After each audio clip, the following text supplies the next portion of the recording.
देवेंद्र फडणवीस हे महाराष्ट्राचे मुख्यमंत्री होणार हे निश्चित झालेलं आहे। आपल्यासोबत भाजपचे ज्येष्ठ नेते अतुल सावे आहेत। सावे साहेब काय सांगाल?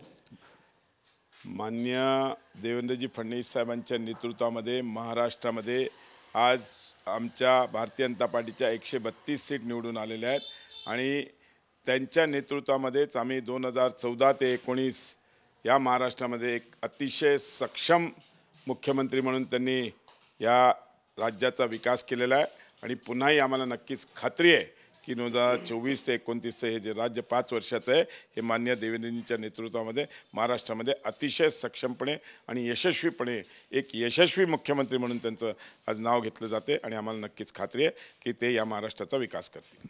आता जर देवेंद्र फडणवीस यांनी शपथ घेतली तर ते तिसऱ्यांदा महाराष्ट्राचे मुख्यमंत्री होतील। हो, यस, माननीय देवेंद्रजी तिसऱ्यांदा महाराष्ट्राचे मुख्यमंत्री होतील।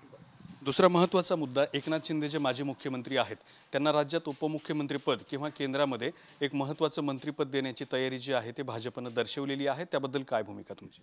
कसं आहे, भारतीय जनता पार्टीचे वरिष्ठ नेते ह्यामध्ये निर्णय घेतील आणि आम्हाला नक्कीच खात्री आहे की सगळ्यांच्या म्हणजे संयमाने तो म्हणजे सगळ्यांच्या विचार करूनच हा निर्णय होईल।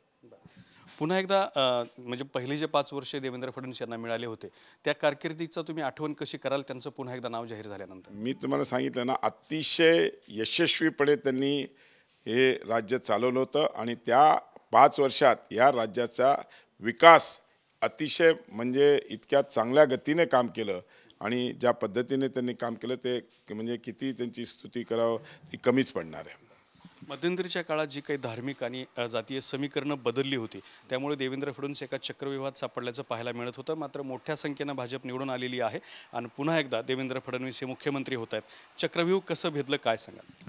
कसं आहे की देवेंद्रजी फडणवीस हे कधीही पॉझिटिव्ह यशस्वी काम म्हणजे काम करताना आणि ज्या आरक्षणाच्या ह्याच्यावर त्यांना हे झालं होतं त्याच्यात त्यांनी सर्वात प्रथम जर पहिलं आरक्षण कोणी दिलं असेल तर ते देवेंद्र फडणवीस साहेबांनीच दिलं होतं। त्याच कामाची पोचपावती। यस, त्यामुळेच जनतेने त्यांच्या बाजूने कॉल दिला आणि आज आमच्या 132 सीट निवडून आलेल्या आहेत। तर हे होते अतुल सावे यांनी सुद्धा मुख्यमंत्री देवेंद्र फडणवीस होणार या निर्णयाचं स्वागत केलेलं आहे।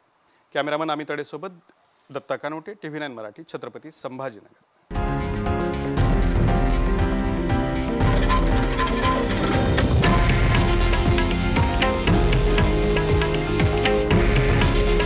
हे आहे देशातील नंबर 1 न्यूज नेटवर्क आणि आपण पाहत आहात TV9 मराठी।